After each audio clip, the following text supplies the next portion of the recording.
bellying up to the 9-foot homemade oak bar. My name is Craig Toth, your host of Minor League News and Brews, talking about everything around the Pirates minor league system and giving you some beer reviews at the end of the show.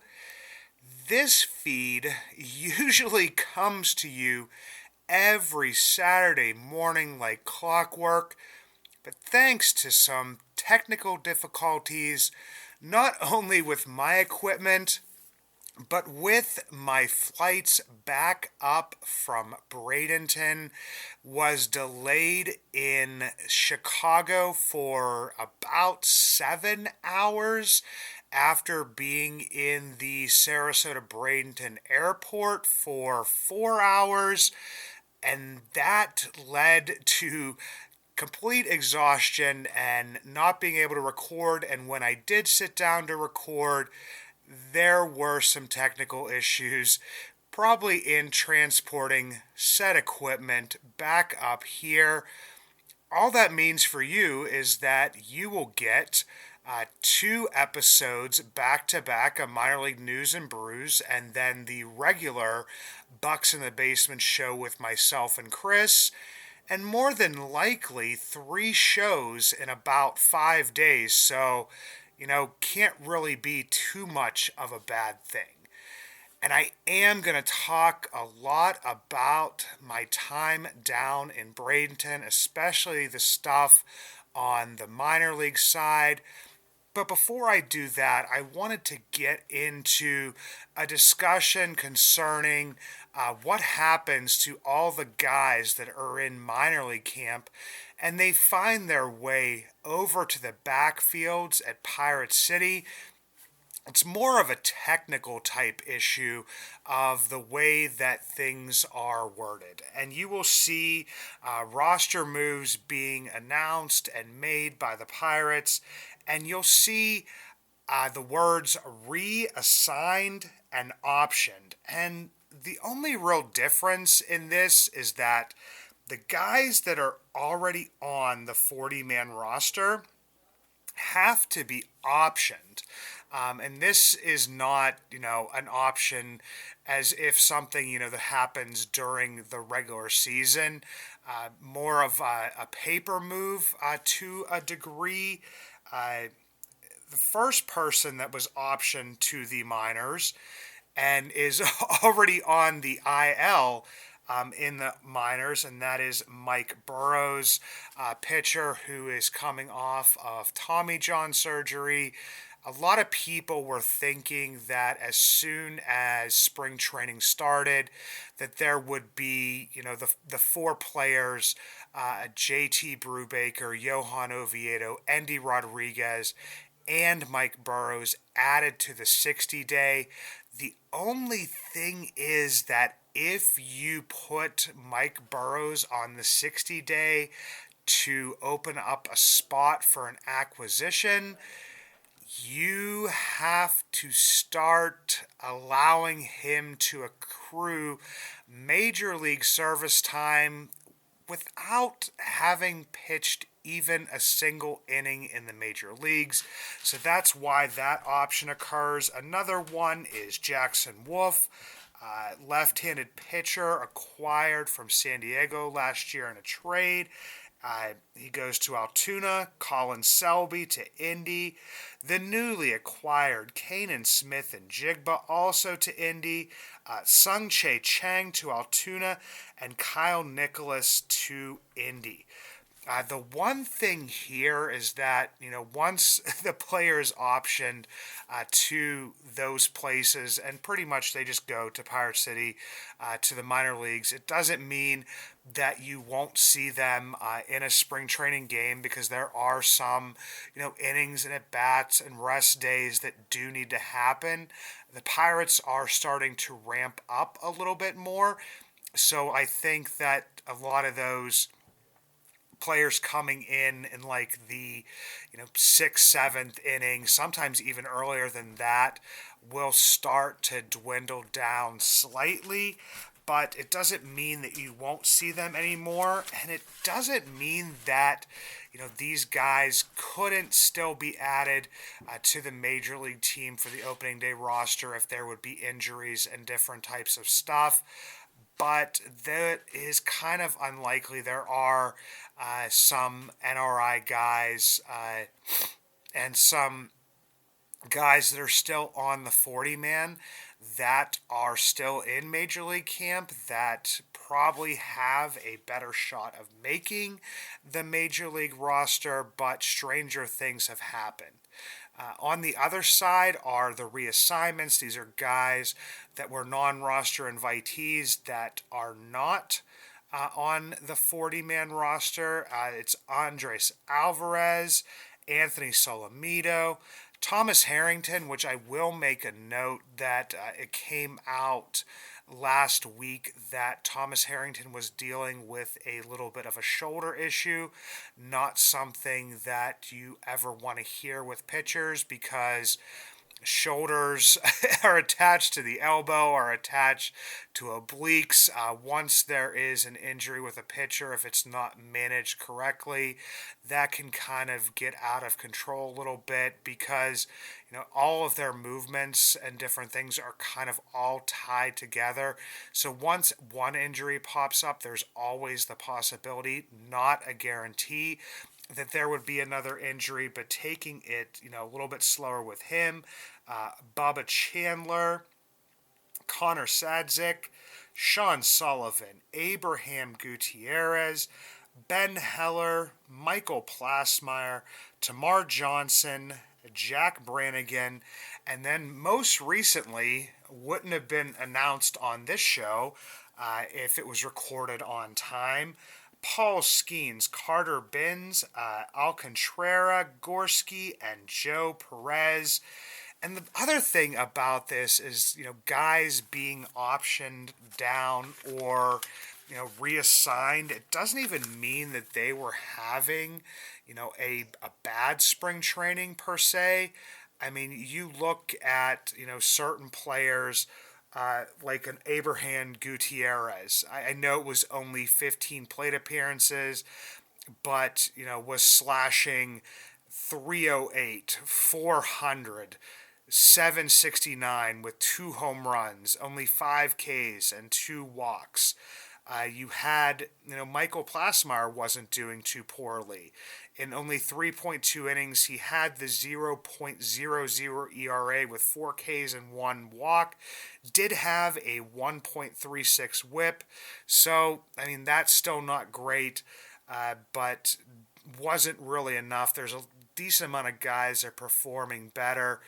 For Solomito, Harrington, Bubba Chandler, they did get some work in with the Major League team. Also, in the inaugural spring training breakout game that I was there to see in person. We'll talk about that more in depth towards the end of the show.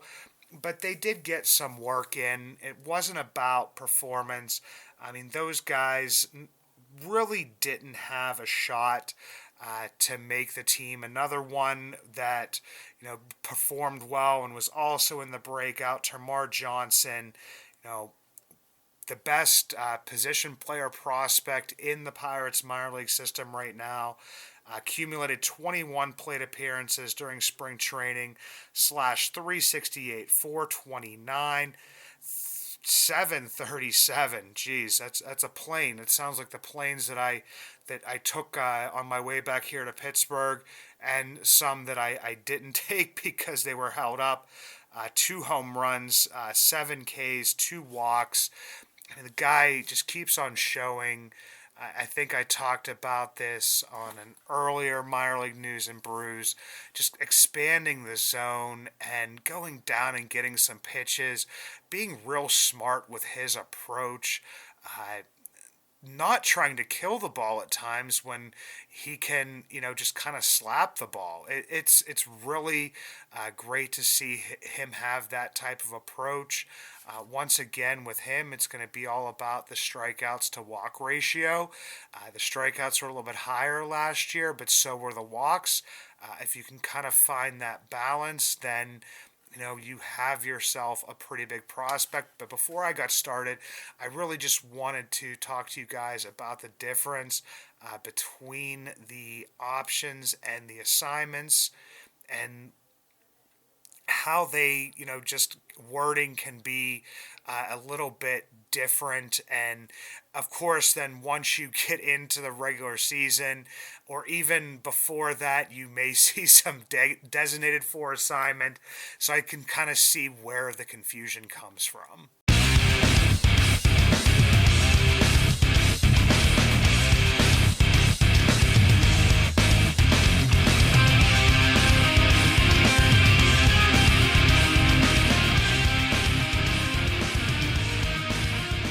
Whenever I'm down in Bradenton, one of the things I look forward to the most is heading out to Pirate City, walking through the gates, finding my way to the backfields, and just getting to see the players work out.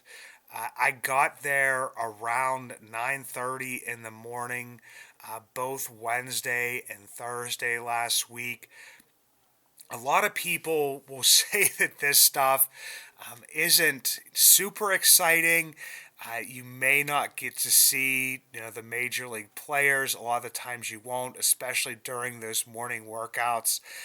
But just running the different drills, players taking batting practice, shagging fly balls. To me, there's kind of nothing really like it. If you are a baseball fan, and especially a Pirates fan, the way that Pirate City is set up, I park my car, I look over to my left, and I see the pitchers, working out, playing catch, doing some exercises with, different apparatus, different weighted balls, talking with the coaches, and just getting, a general workout in, and then making my way over, like I said, seeing guys just running drills, doing double plays, having pitchers on the mound, and seeing how they will react. Coaches laying down bunts for the catchers and the first baseman,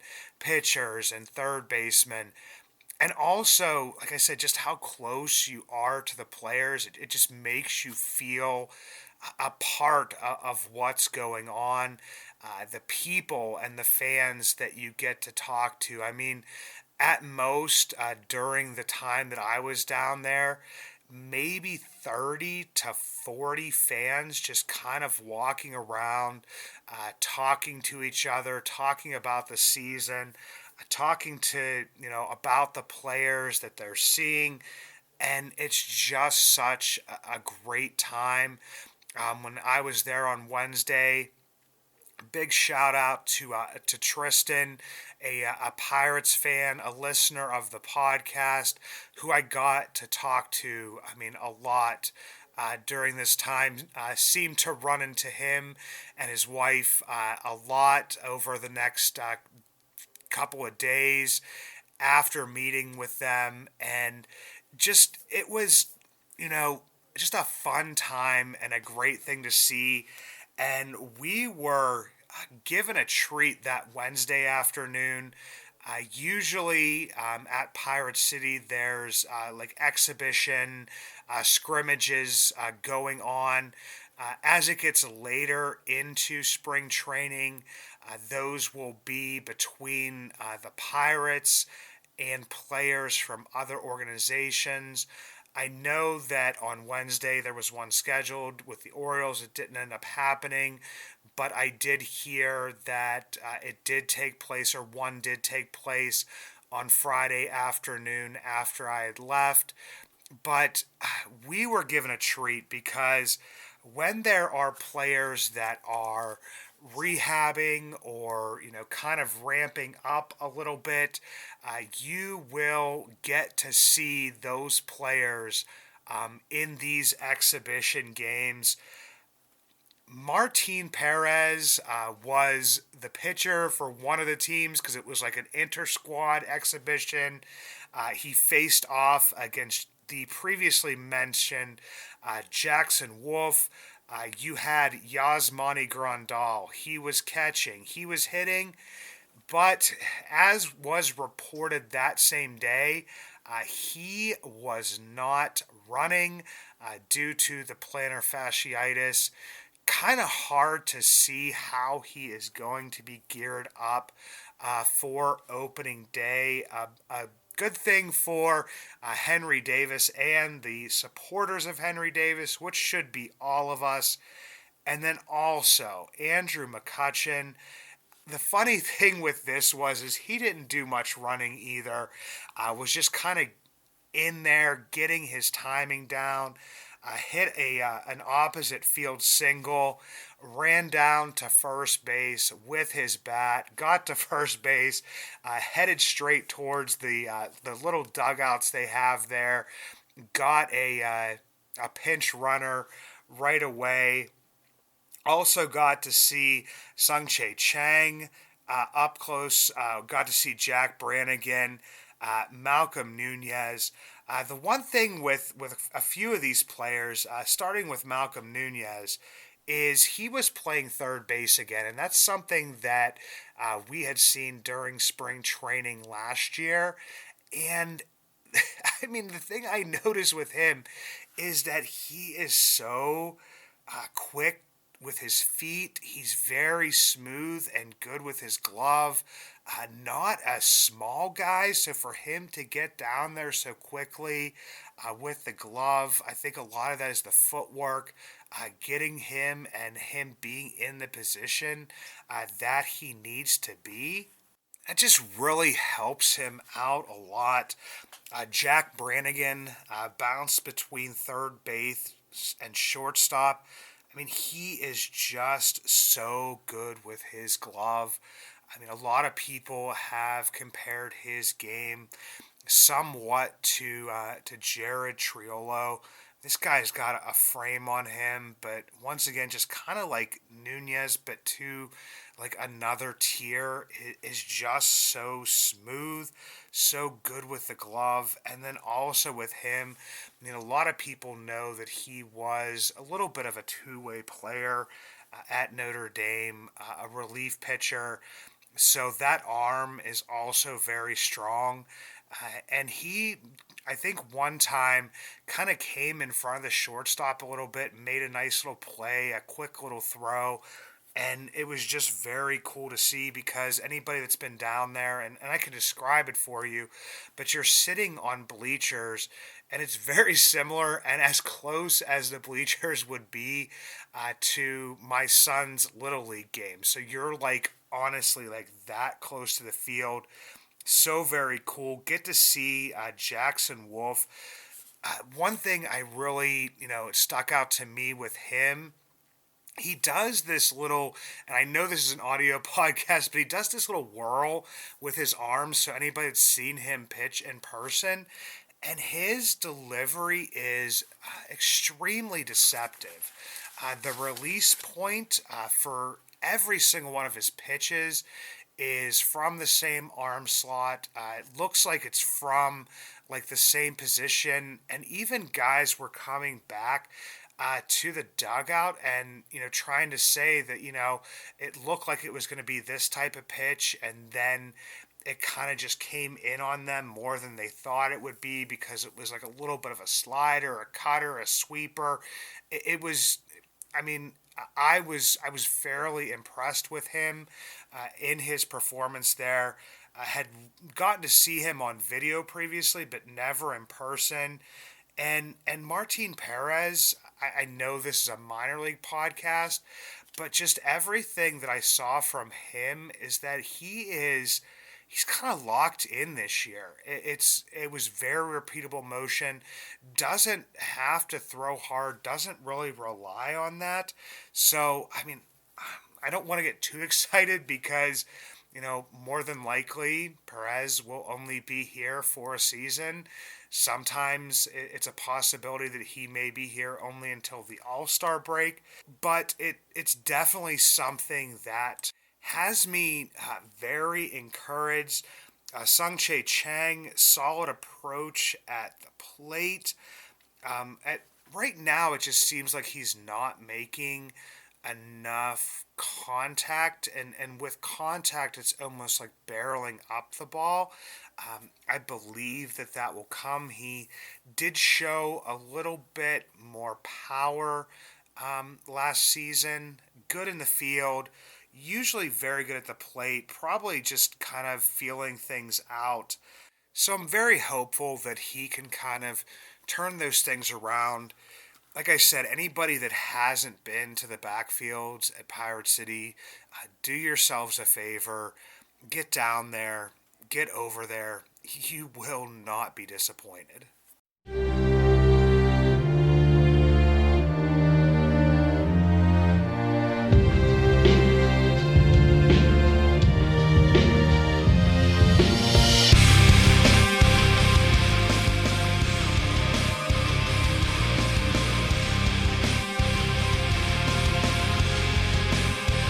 When I planned my trip to Bradenton, I'm not going to lie, I planned it around the inaugural spring breakout games, the prospect breakout, just because, I mean, everyone knows how much of a prospect junkie that I am, and it just seemed like such a cool thing to do to highlight the best prospects in each system.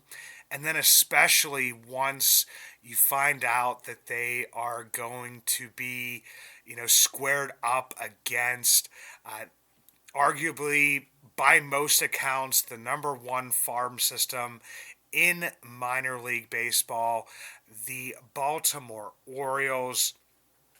It was a crazy atmosphere, especially at the beginning of the game. Skeens, he began to warm up in the workout area, kind of behind the boardwalk out there in right field. They had a nice tent up that they were having dinner at. Sitting at a table was Bob Nutting, Derek Shelton, Travis Williams. Saw Jimmy Leland having a conversation with Joe Torre. Would love to have been, I guess it would be a fly on that table or on the tent ceiling over there, just to know what those two great baseball minds were talking about. And then he moves into the bullpen to officially start his warm-ups. Was at least, I would say, 3 to 4 fans deep all around that bullpen out there. And then once the game finally started, it was almost like, and it was described by Eric Garfield, a friend of the podcast, friend of myself, him and Bailey, guys from the Florida Prospect Report, give them a big shout out. If you don't, follow them. They are boots on the ground down there in Bradenton. Do a lot of covering. Obviously, it's Eric Garfield, Eric Birdland, so a lot of Oriole stuff, but attends, a lot of games at Lecom Park as well. Follows the Marauders, is over there on the backfields, checking out the FCL games. Really, both of them have great relationships with all of the players down there. But Eric described the atmosphere just so well. And when we were sitting there, I believe watching a Tamar Johnson, or maybe it was Mitch Jebb, take a plate appearance, he said that, when Paul Skeens took the mound and was facing off against the top of the order for the prospects, especially during the Jackson Holiday at bat, it was more of a golf match or even a tennis match instead of a baseball game. I mean, it was so quiet, you could realistically almost hear a pin drop in Lecom Park, which, I mean, during the spring training games, it was never that quiet. And I mean, there was applause, when, something would happen. Skeen stepped in there to the leadoff hitter, 100, 101, 102. Then he had a six pitch battle with Jackson Holiday. And, he got a strikeout. Three more pitches over 100 miles an hour. Holiday said later on that he got him with, I think it was described as a slider on StatCast. Holiday described it more of a cutter. But I mean, when you have that much movement, when the pitches are coming that quickly, I mean, it's very hard to react to. Did not disappoint whatsoever. Some other things that I really noticed from this game, Tamar Johnson, as I mentioned previously, very smart hitting, advanced approach. Saw the player, the third baseman, kind of leaning off the bag, shading off more a little bit, and just kind of hit the ball over there for a base hit. Tony Blanco Jr. is a giant human, and that's really the only way I can describe it. He had a 106.1 mile per hour single. Jace Bowen made solid contact, had two singles, but even in the flyout that he had to deep right center, I mean, it just sounds different coming off of the bat. Garrett Forrester, drafted third round last year out of OSU. The thing that was in his profile previous to this was walks over Ks ever since his freshman year. And he pretty much followed along with that because he walked two times during this game. Braxton Ashcraft had some of his stuff working, maybe didn't get some calls at times, but was a little bit wild to a degree as well. Probably had a little of those juices flowing. 2 Ks, 2 walks. Christian Curtis, the 12th rounder last year out of ASU. Didn't give up a run, but did have 2 walks kind of worked out of that. Patrick Riley, the 5th rounder from Vandy in 2023, 3 Ks. I mean, all of his stuff just looked really, really good. Bubba Chandler, could definitely tell the nerves were cooking with him.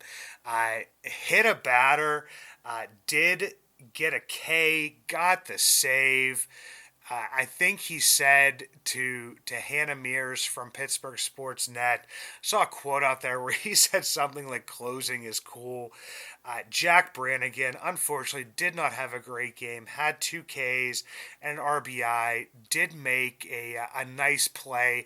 And then the other thing that we got to see during the game that isn't something I got to see in the minor leagues whatsoever last year, which was the umpire called the pitch a ball, and the catcher challenged it, and then it goes up on the big screen out there.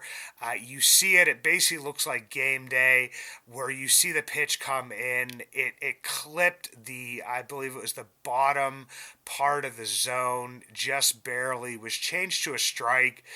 And once again, that was another time that people just kind of gave out a cheer. I think even if you were a Pirates fan, just because it was kind of like a cool thing to see. But, I mean, just overall, an absolutely amazing experience down there. Can't wait to plan my trip for next year. Hopefully get to take the wife and kids with me this time. I mean, obviously, I'll have some tag-alongs to Pirate City to a few games. They'll get to spend some time on the beach. But for me, it was baseball all day, every day, pretty much from 9:30 in the morning till at least 5, 6 o'clock, and during the breakout game, like 9 o'clock in the evening. Just enjoyed it so much. Great meeting everybody down there. And like I said, just can't wait to go back down to one of my happy places. A pitcher of beer, a pitcher of beer. Let's order another pitcher of beer. That pitcher of beer should come over here. I love that pitcher of beer. If you are over at Pirate City, there is 99% of the time a break in the morning for the guys to go get some lunch before those games take place in the afternoon, those exhibition games. About a half a mile, maybe 3/4 of a mile at most from Pirate City is my favorite brewery in Bradenton. I was given this recommendation last year by Douglas Smith. Douglas, some people may know him. He runs a Pirate Spring Training Insiders group on Facebook, can give you the ins and outs of what you will see, what to do at spring training. Gave me this recommendation for Three Keys Brewing. Not only do they have delicious beers, every Wednesday they have a smash burger special. Their smash burgers are absolutely amazing. They claim it's the best burger in Bradenton, and I haven't really tried any other burgers in Bradenton, but it'd be hard to disagree with. You get the flaky white fish taco. I had that the next day. And each day just kind of had a couple of light beers in between the workouts and the games. And these are the beers that I had. All of them very delicious, some better than others. The first one was the Pale Moonlight American Pale Ale, coming in at 5%. Give it 4.25 on the weighted based on batting average scale. Bring that down to 3.75. The Go Man Go Hefeweizen, 4.5%. Give that one a 450, knock it down to 375. This one had some sort of little citrus taste to it, which was just the perfect complement to the smash burger that I was having. The next day, tried the 15-16 Kolsch, coming in at 5.2%. Give that one a 400, knock it down to 350. Just a very delicious, delightful, crisp Kolsch. And then the favorite one that I had, the Sun Coast Dreamin' Cream Ale. And man, I know that I don't have cream ales at breweries a lot of times, but anytime I do, they usually turn out to be the favorite beer that I have.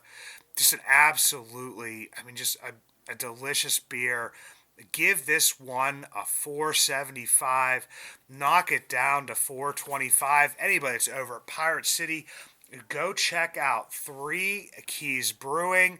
We're working towards the start of Major League Baseball and also Minor League Baseball. So guys, until next time, let's go Indians, let's go Curve, let's go Hoppers, and let's go Bradenton Marauders.